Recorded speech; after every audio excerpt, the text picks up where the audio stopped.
Welcome. Today, the Singapore River is a well-developed tourist attraction, but in the 1900s, it was the epicenter of Singapore's commercial activity.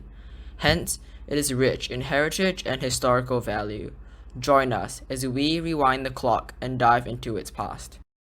We start our journey with the origins of the Singapore River. The Singapore River really started to develop into a trading center in the 1820s, a few years after Sir Stamford Raffles set foot on its banks. Fast forward to the 20th century. The Singapore River is now a bustling commercial hub.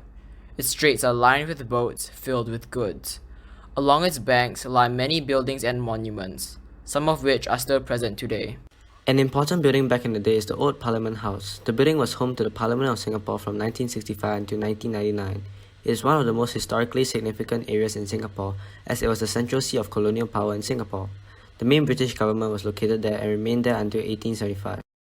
On March 26, 2004, the old Parliament building was converted into the Arts House. This new and refurbished building also provides significant importance. It contains many old artifacts and furniture that has been restored from the colonial era. It preserves the memory of the old Singapore. The change that took place in the building shows the significant growth and urbanization that took place in Singapore. However, the fact that we converted it into an art show shows that we still treasure our past and heritage. Therefore, despite the rapid change that floods Singapore, we should never forget our beginning. Another important monument is the Sir Stamford Raffles statue. It was installed at the Padang on Queen Victoria's Jubilee Day on June 27, 1887, and was later relocated to in front of the Victoria Memorial Hall.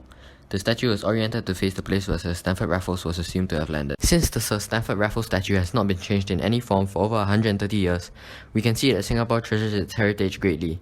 Also, whenever we see the statue, it reminds us of our forefathers' histories and inspires us to do better in all aspects of life. The Fullerton Hotel is a luxurious 5-star hotel ensuring a pleasurable stay for all. It is an iconic landmark of the country and attracts many from all around the world.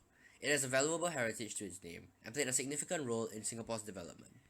The Fullerton was also the home to many organizations and groups. It was also part of the Fort Fullerton, its purpose to defend Singapore from outside attacks.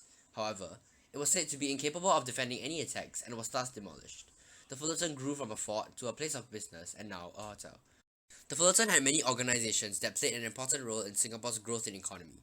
This building also was the place where many great leaders first began their careers. Furthermore, many political rallies took place here.